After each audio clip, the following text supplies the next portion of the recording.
Welcome back to Flipped Out, friends, family, and fans. Today we're going to take a look at an article no one else is covering. Everyone seems to know the way they want episode 9 to go. But we're going to take a closer look at an article by Screen Rant and find out why they like this one desperate idea. Also, please remember to comment down below so we'll know what you're flipped out about.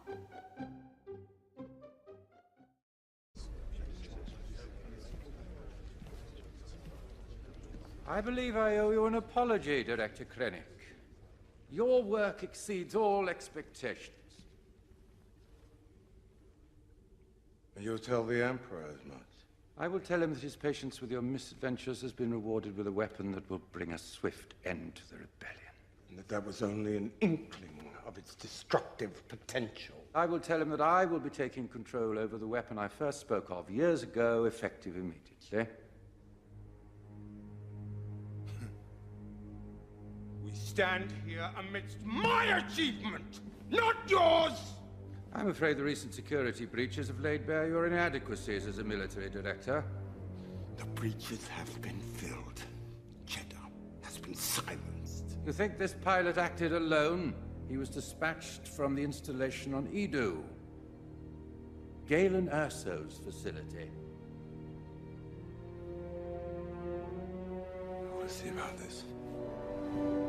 Episode 9 may be yet another film in the Skywalker saga to feature the tired and tattered idea of using a super weapon, much like the Death Star 2, and Starkiller Base.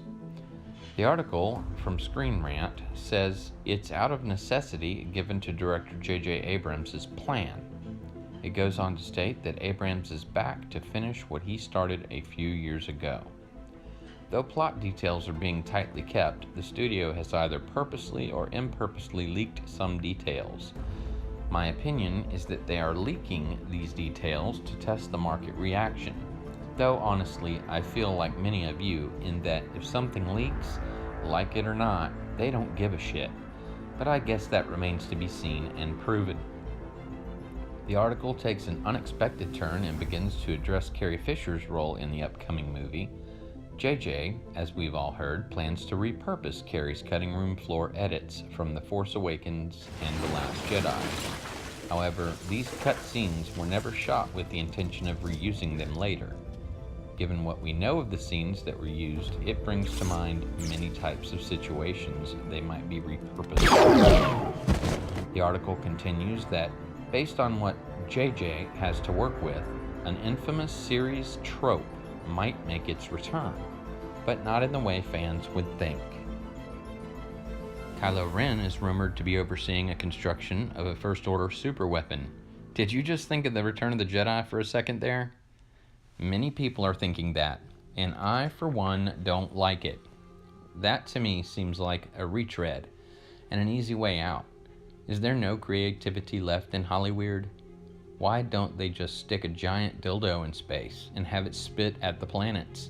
At least that would be partially more creative.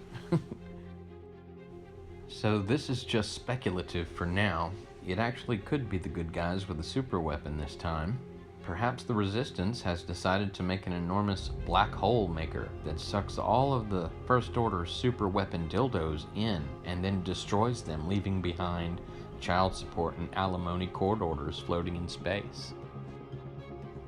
Though maybe we can see Leia overseeing the construction of a Resistance super weapon this time around. What would you guys think of that? Tell me in the comments.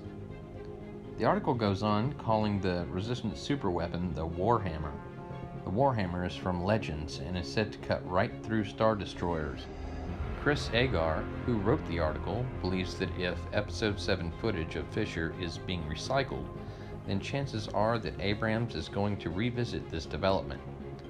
This wouldn't be an exact copycat strategy by JJ, as this time our heroes would be able to use the galactic-sized weapon and turn the tides of war.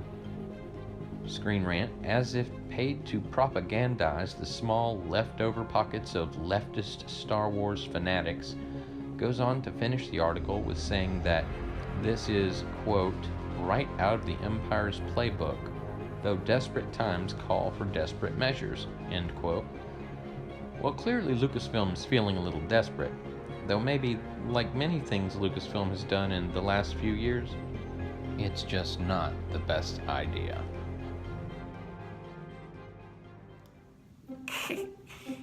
Hi, I'm Ronaldo, and I got something I want to show you. So, anyway, I got the blood of George Lucas. See? Oh, son of a...